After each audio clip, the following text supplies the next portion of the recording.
Good morning, Fort McMurray, Wood Buffalo, and the rest of the world. You've tuned in to the Mac City Morning Show. I'm your host, Elliot Pierre. We're going to start today's episode off the same way we start every episode off, with a moment of gratitude. I know you could be doing a million other things with your time, and the fact that you spend it with us truly does mean the world to me. So thank you. On that note, Tanner, hit him with the intro.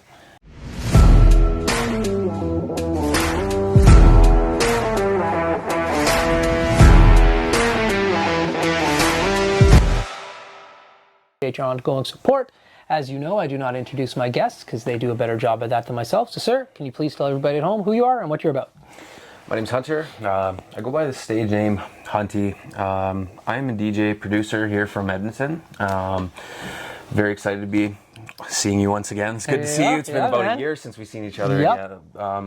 Lots going on though. Holy man, it's been a crazy last year and a half. It's been really good. Yeah. So tonight, speaking of really good, we're going to one of your shows, and you've moved up the lineup, to say the least. Yeah. So can you explain what that's all about? Well, tonight I'll be playing my first direct support slot for like a single headliner show. So direct support is right before the headliner. It's pretty cool to be able to be playing this slot, as I haven't done it before. I've played direct support for headliners before. Yeah. But it's just double, triple headliner shows they're earlier slots. People aren't really showing up that early to support unless, they're close friends or anything of the like. And that's right. And now I'll have a pretty well sold out crowd to play some new music for tonight. I'm very excited about it. Yeah. It's truly a blessing, honestly. Yeah, no doubt. It's been a lot of hours, it's been a lot of work, but it all comes to a head tonight. It kind of feels weird, right? You've been looking forward to something for so long, and then now that the day is finally here, you almost don't want it to end. But I'm really excited. It's been a crazy last year or so here in the city, and working with music, working with just life has been crazy. Yeah. So what do you think is the reason? Like literally, it's almost been a year to the date since last time we sat down. Yeah. So what do you think you've done this year to progress yourself to where you started last year to where you find yourself tonight?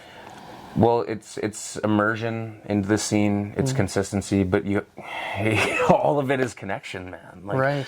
You meet the right people, they see what you're doing and they enjoy what you're doing, and they kind of help you out as well. Right. So I've recently started working with the venue Temple Ballroom in Edmonton, and the guys there have been absolutely awesome to me. I've been promoting events for them, selling their tickets. They've given me some really good slots. I played Mode Step 2 weeks ago with a good friend of mine, and then tonight we're doing the Phase 1 show, and in September, celebrating my birthday, we're doing another show. I can't say anything about that yet, but we're bringing a very close friend of mine in from BC to play with me, and I'm really stoked about it. Like the future's nice. Yeah. Future looks good. Yeah, good, man. So you said something earlier before we started filming that tonight's set list, you just have put it up. It's all brand new for the most part. How do you come up with new tracks, new fades? Like, how are you getting all of that every time you're going to a new show? Well, it mostly comes from practice. You know? I got these guys right here, so you put the time in with them, and it will reward you. Yeah. I just played a show 2 weeks ago. I don't like playing the same stuff in that small amount of time. Right. Of course, there's going to be songs that you play every set, but you got to play them differently. You got to cater to the artist that you're playing for as well. Like I'm playing for an artist called Blank in August at Midway, and Blank is one of my favorites. Like me and my friend Eric went to see him in January in Calgary. Yeah. It was amazing. He was so diverse. He was so all over the place with his genres. So with that set, that's what I'm trying to build that vibe for. Of course, Phase 1 tonight. He's a metalhead. Right. He just started a brand new label for dubstep metal fusion tracks, and I'm very much trying to bring that vibe tonight. Very rage, very hardcore. Yeah. I'm excited. And so is that like common courtesy in your guys' field, like to listen to who you're performing with, so you're kind of on the same page, or is that something that you feel like helps you do your job better? I feel like it helps me do my job better. Okay. Because you have to, people are coming into the building and they have expectations. Right. So you want to give them what they came to see, basically, what they paid for. People are paying money for these tickets. People are coming out to enjoy the night. Yeah. Give them what they want. Yeah. I always say the music that I write is for myself. the live sets I play are for the people who come to watch. Okay. No, that's interesting. I wouldn't have thought that. Like, I just would have figured, okay, this is my style, this is what I'm going in, this is what I sound like. But it would make a lot more sense if you do have a headliner and you know what their people are coming to see. Yeah. You're only going to be more popular with the crowd if you cater to them a little bit. Exactly. And, you know, don't try to outshine them. Yeah. Of course, don't play their music. Right. Right. But I want to keep that same vibe, especially if I'm playing right before him. I don't want to go insanely hard. I want to keep the breaks and have, you know, nice moments where you can give your friend a hug and sing along to a song. But I really want to keep the energy up. I want people to be excited for what's to come right after me. Yeah. I'm excited. Oh, I can't wait. The last few concerts I've went to, and we're not going to go into the names of them because of what I'm about to say, I have been more impressed and pumped up for your slot. And I almost feel bad for the last one because, like, the guy before just, like, blows it out of the water. And I'm like, yeah. I'm just like, I'm tired. I'm ready to go home. And so when Tanner told me you were in that slot, I was like, oh, I'm totally looking forward to this. I'm really excited to be in the direct support slot. Yeah. Well, you know, it's obviously these big shoes to fill, but yeah, man. I feel like I'm ready, and I'm definitely have put the prep work into this. This is probably one of the most prepared sets I've ever done. Yeah.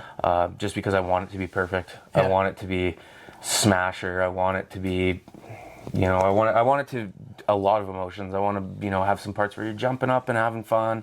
I want to have it all. Nice. I'm trying to have it all while still maintaining that metal feel to stay true to the headlining artist. Yeah.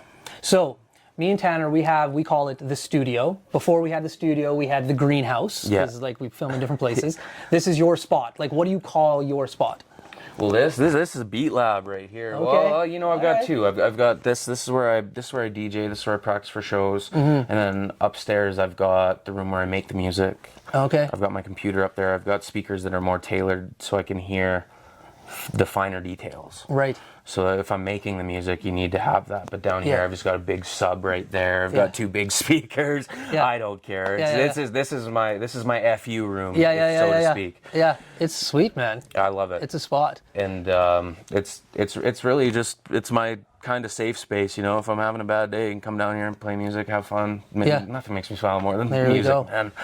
Now, you just touched on something that I was watching a YouTube video about, is regarding sound, in regards to listening to sound through a speaker versus listening to sound through headphones. And so in your world, you're doing both. But you just said upstairs when you're, like, making it, you want the speakers to have a different feel. Explain that concept to me. So it's just the quality of the speaker. Okay. So, you know, these are studio monitor speakers that I have upstairs. These are like a PA quality. These are loudspeakers. Yeah. That's what these are for, right? The studio monitors, they have, actually the ones that I have a ribbon tweeter in it. So the high ends are very defined, the higher frequencies. You can really tell if a sound is too harsh very quickly on those, and then it'll translate to a bigger system. Like if it sounds bad on those, it's going to sound bad on a big system when you blow it up, right? Right. And that's more what it's about. You can't be damaging people's ears. Well, people need to wear earplugs when you go to shows. Everybody wear earplugs when you go to a show. Yeah. But you got to be conscious of those things. That's right.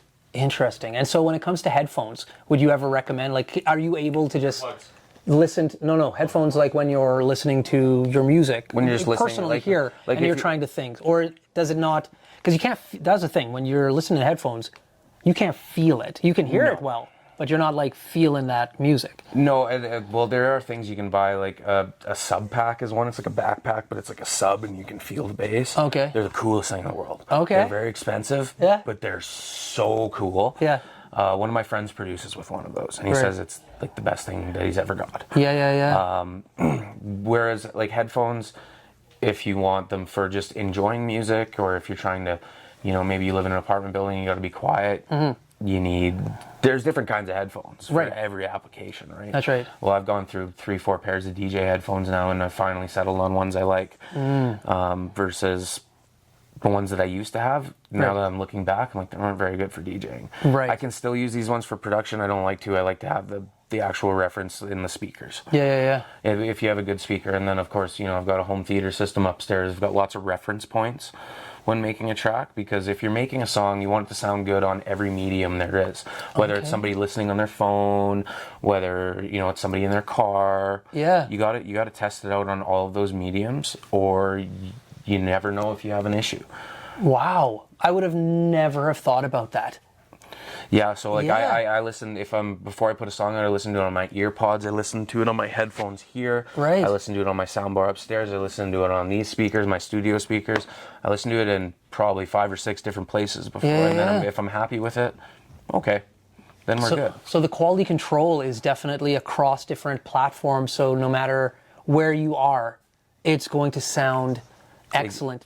And so if it's not sounding good on one of those platforms, maybe like let's say you're in your car and you're like, man, that note or whatever doesn't sound good here. How do you go back and are you like I'm a pen and paper guy, so like I'm always like writing down. How are you remembering? Are you pausing, saying, oh, minute 15:05, that was off. Let me tweak that. Well, the nice thing about SoundCloud is you can upload private links, and then I can go and I can even comment on my own song, and I can be like, change this, or you have monitoring plugins when you're making music, so you can look at the actual whole spectrum, and you can be like, oh, you have a spike here, maybe it's 1200 hertz, right? Something like that, and that's where you can go and then you can fine tune the EQing on it. There's a lot more that goes into it than people think. No doubt. I'm still constantly learning. I don't think I'll ever be complacent. Yeah. Any person that gets complacent in this kind of stuff is just lazy. Yeah. In my eyes. That's like if you stop learning, then you stop having fun. Right. Yeah. Fascinating. That's why I love doing the show, just because I would have never have thought about that level of work and quality control that would go into making a track. Oh, it's astronomical. Like, I still don't finish my own music. I still send it off to somebody who has better trained ears than I. Right. To even finish music. Right. Fantastic. Very cool. So today's the big day. What was your routine today? Well, today, I have my rituals. That's right.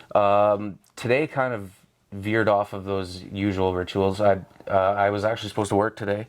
I decided to book the day off and go golfing out in Tofield, which is about an hour away. Mm-hmm. So got up early, drove to the golf course, shot 18 with a few buddies, and just got home. My barber came here and gave me a haircut. Haircuts always before shows. Gotta look fresh. Gotta look fresh. And then, now I had a little nap. You guys showed up, and then we eat some pizza, have a practice session, and head to the show. Okay. Pretty much about it. Nice. Let's talk about the pizza. What kind of pizza are we getting here? It has to be a panago pepperoni pizza and jalapeno ranch dip. Okay. It has to. That's it's rituals, right? It's tradition. That's awesome. It has to be that. Now, we've gone to a few shows now as fans, right? So I'm thinking we've never been behind. I don't want to be behind. I like going as a fan. When you're behind, though, and you're performing, are you coming out and are you looking? Are you backstage, like, preparing mentally, maybe even with your gear? Like, what does the behind the scenes look like when the show's actually going? Because they start early and go late. Yeah, absolutely. It depends on the layout of the venue as well. Yeah. So Temple, whereas when I used to play at Union Hall, the green room is like right behind the stage. So you can just go back there and you can sit. I have actually never been inside Temple's green room.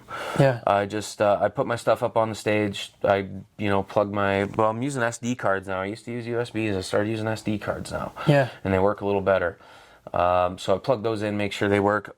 Usually, but now I don't really have the worry because I have the equipment here. This is the same thing that they use at the venue. Right. So now I just pretty much show up, put my stuff on the stage, hang out, walk around, say hi to everybody, and then I'll go and give her. Yeah. Just pretty much. I don't know.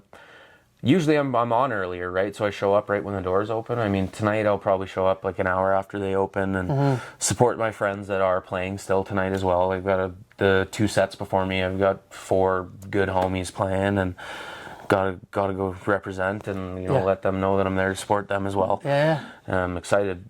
I'm just excited for this whole night. It's gonna be a blast. Yeah. No, we're all excited for you. We're happy to be a part of it. That's for sure. So listen, we're out of time. Yep. Shows are tight. You got places to be. But before I cut you loose, everybody gets a shameless shout out or plug. So you have the mic, the camera, the lights. Have fun. Well, a big shout out to my friends Cam and Ross, Cerberus and our Bigs. Those guys have helped me so much with the music. production-wise. And then, of course, I have my friends Brennan and Lucas, and they're booking me for these shows. And then without them, I really wouldn't have a place to stand. So I appreciate those 4 guys. They've done so much for me in the past couple of years. It's insane. Love you guys. There we go. Awesome. Well, for McMurray with Buffalo, the rest of the world, that's been another episode of the Mac City Morning Show. Big shout out to our title sponsor, Noral Toyota. We really do appreciate your ongoing support. For everybody at home, I hope you're having a great day, and we'll see you tomorrow. Peace. What a deadly old way to end another morning show. Later, boss. It's so ballistic!